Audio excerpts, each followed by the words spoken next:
Hello everyone, good evening and welcome to Delight classes.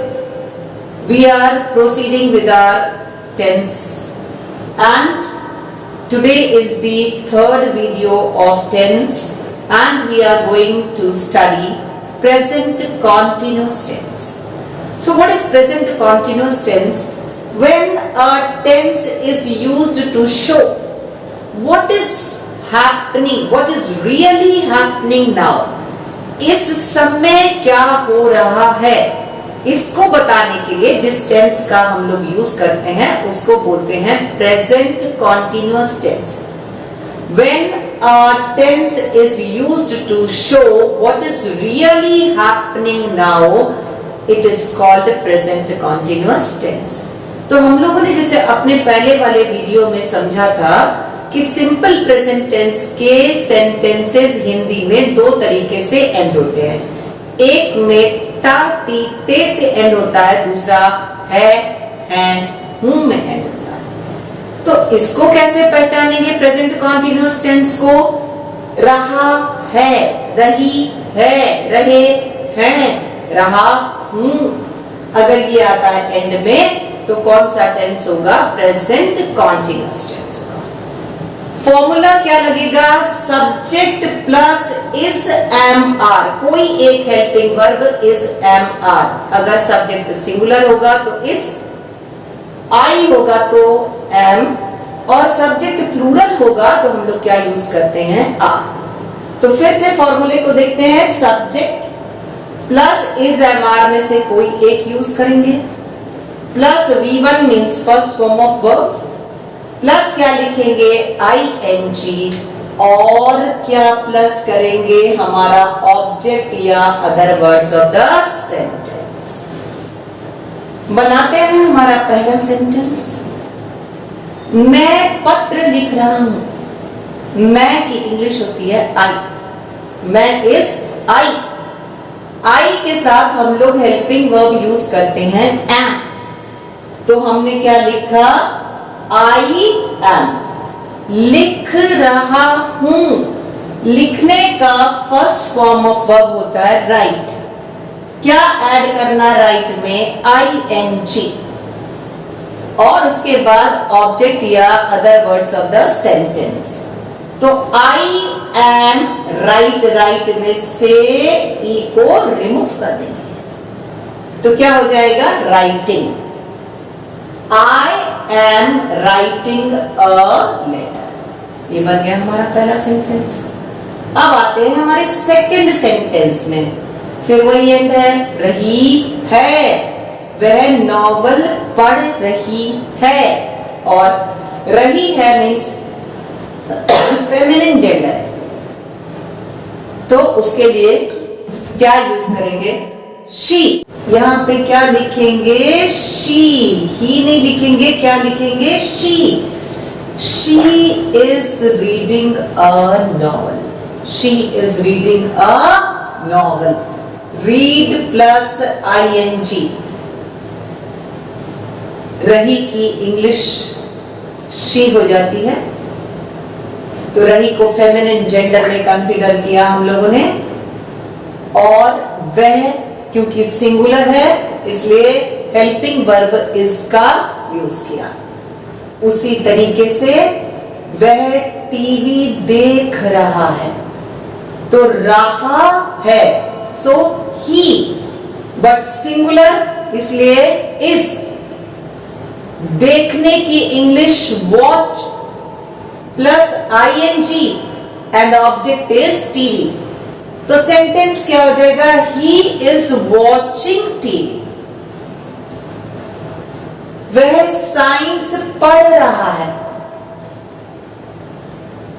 तो रहा है बताता है कॉन्टिन्यूअस टेंस है. He is studying science. Study में क्या लगा देंगे? ING. हम बागीचे में बैठे हैं. हम बागीचे में बैठे हैं, तो ये भी कॉन्टिन्यूअस. इसके एंड में रहा, रही, रहे नहीं आया है, लेकिन स्टिल ये कॉन्टिन्यूअस टेंस में है क्योंकि हम अभी भी बैठे हैं, ऐसा हम बता रहे हैं। तो हम बागीचे में बैठे हैं, वी आर। वी क्योंकि प्लूरल है इसलिए हेल्पिंग वर्ब लगाएंगे आर। और बैठने की इंग्लिश हुई सिटिंग। कंटिन्यूअस टेंस में we are sitting in the garden, we are sitting in the garden, ठीक है। और यहां पर एक प्रेपोजिशन को भी मैं क्लियर कर दूं आपको, ठीक है। गार्डन में अगर आप गार्डनर हैं तो I am in garden, मतलब गार्डनिंग करने के लिए।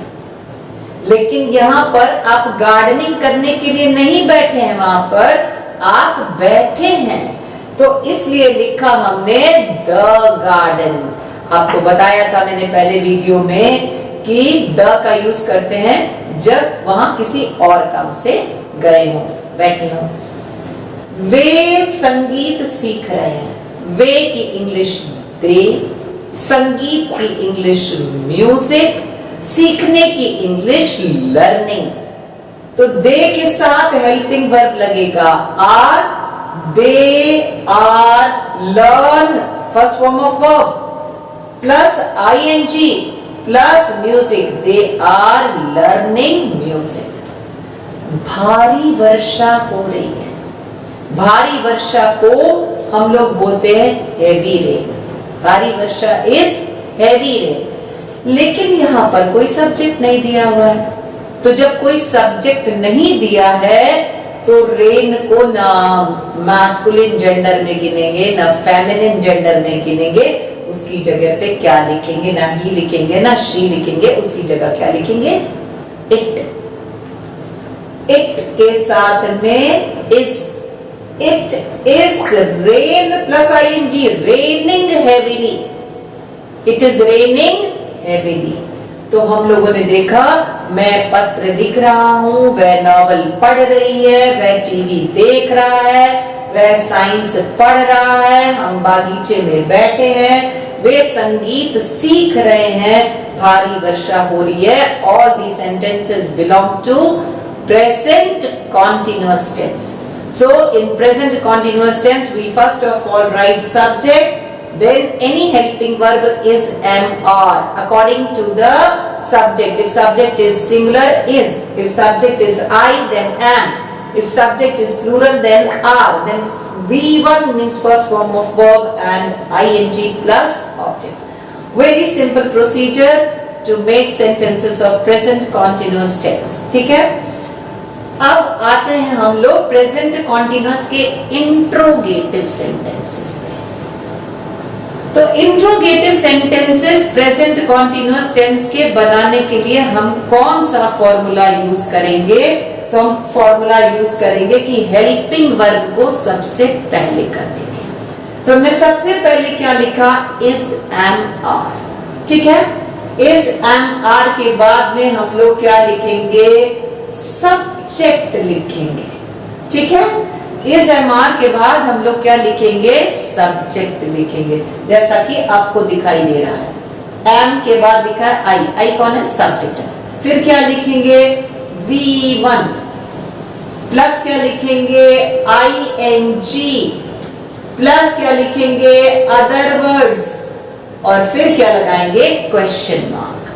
तो हम लोग प्रेजेंट कॉन्टिन्यूअस टेंस के सेंटेंसेस का इंट्रोगेटिव प्रश्नवाचक बनाने के लिए कौन सा फॉर्मूला यूज करेंगे? सबसे पहले लिखेंगे हम लोग हेल्पिंग वर्ब को, is am are, then subject, then V1 means first form of verb, then ING and other words of the sentences plus question mark. तो मैं पत्र लिख रहा हूं, I am writing a letter. तो हमको ज्यादा सोचने वचने की जरूरत नहीं है, यहीं से हम जो है धीरे से ढूंढ लेंगे हेल्पिंग वर्ब क्या है। इसी सेंटेंस में से हमने ढूंढ लिया हेल्पिंग वर्ब क्या है? हेल्पिंग वर्ब है एम। लेकिन क्योंकि ये सेंटेंस के बिगिनिंग में आ रहा है, इसलिए एम का ए क्या कर दिया हम लोगों ने? कैपिटल लेटर कर दिया। तो ये हमने हेल्पिंग वर्ब लिख दिया सबसे पहले, क्योंकि सेंटेंस में मैं है, मैं मींस आई, ठीक। तो MI यानी कि helping verb plus subject plus V1 write plus ING plus object क्या है, a letter. Am I writing a letter? वह नॉवल पढ़ रही है, यहां से क्या लेना हमको, इसको लेना। इसको क्या करेंगे, सबसे आगे कर देंगे, ठीक है। Is she reading a novel? Is she reading a novel? फिर से यहाँ पे फॉर्मूला देखते हैं हम लोगों ने क्या लगाया। इज क्या हुआ, हेल्पिंग वर्ब, HV से शो करते हैं। शी कौन है, सब्जेक्ट है। रीड प्लस ING प्लस क्या है, object and then question mark. उसके बाद नेक्स्ट सेंटेंस, वह टीवी देख रहा है। He is watching TV. फिर यहां पर हमारा हेल्पिंग वर्ब कौन है, इज। इसको सबसे आगे कर दिया। Is he watching TV, then question mark. वह साइंस पढ़ रहा है, यहां पर हेल्पिंग वर्ब क्या है, इज। तो यहां पे सबसे पहले क्या हमने पुट किया, इज।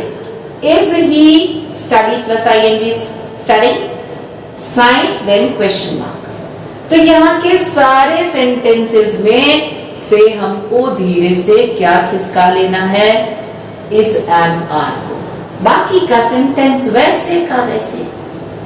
जरा चीटिंग करके देखिए, तो थोड़ा सा चीटिंग मारिए, देखिए दिख रहा है।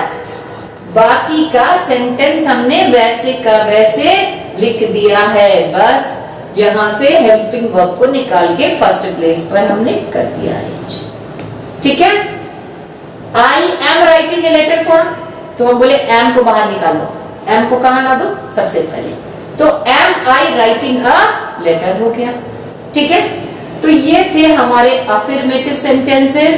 ये हो गए हमारे जो है इंट्रोगेटिव, प्रश्नवाचक। अब इसी साथ में हम देख लेते हैं इसका negative sentences.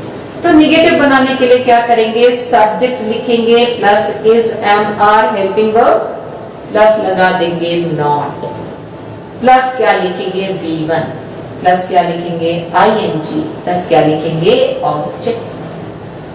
I am writing a letter, ठीक। तो हम बीच में खाली ऐड करना है नॉट, खाली क्या ऐड करना है, नॉट, और क्या बन जाएगा निगेटिव।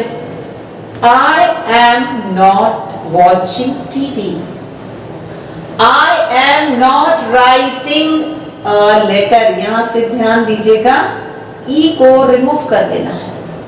राइटिंग में WRITE राइट होता है, तो राइट में से ई को रिमूव कर दिया, तो क्या बन गया राइटिंग, WRITING राइटिंग। लोग अक्सर राइटिंग और रिटन के स्पेलिंग में कंफ्यूज करते हैं। तो राइटिंग की स्पेलिंग होती है WRITING, लेकिन रिटन की स्पेलिंग होती है WRITTEN। So it often creates confusion in the minds, so just keep it in mind. So now let's proceed for the second part of our video. In the second part of our video, in the conversational English part and new English, today we are going to gain knowledge something about food and drinks. Canned का meaning होता है tinned food. Delicious means very good to eat. खाने में जो अच्छा है उसको बोलते हैं delicious. Disgusting, extremely unpleasant, बिल्कुल भी अच्छा नहीं है, उसको बोलते हैं disgusting. Fizzy drinks contain bubbles. जिन ड्रिंक्स में बबल्स होते हैं, थम्स अप है, कोका कोला है, कोई भी है जिनमें बबल्स होते हैं, उनको बोलते हैं फिजी। कभी कभी आपको एसिडिटी होती है तो डॉक्टर के पास जाते हैं तो बोलता है avoid Fiji drinks. Avoid Fiji drinks का मतलब फिजी ड्रिंक्स मत लेना, अवॉइड फिजी ड्रिंक्स। फ्रेश किसको बोलते हैं, पिक्ड और प्रिपेयर्ड रिसेंटली, जिसको अभी तुरंत तोड़ा गया है या तुरंत बनाया गया है, उसके लिए, उस फूड के लिए यूज करते हैं fresh. Frozen used for food stored at very low temperature. बहुत कम टेम्परेचर पर जिस फूड को स्टोर करते हैं उसको बोलते हैं फ्रोजन. जूसी, जूसी क्या है? Containing lot of juice. Organic, organic क्या है? Grown without the use of chemicals. बिना केमिकल के जिस चीज को बनाया गया उसको बोलते हैं this is organic. These vegetables are organic. These fruits are organic. What is the meaning of organic? Organic means grown without the use of chemicals. Savory. Savory. Savory कौन सी चीज है? Having a salty flavor rather than sweet. नमकीन स्वाद है मीठे के बजाय, तो बोलते हैं इसको savory. सैवरी. तो आज के वीडियो में इतना ही. See you next day. Till then subscribe my channel, share it, and if you have understood then like it also. So I wait for your comments daily so that I may proceed in the direction that you can understand better every day, and these videos are only for you. Thank you and goodbye.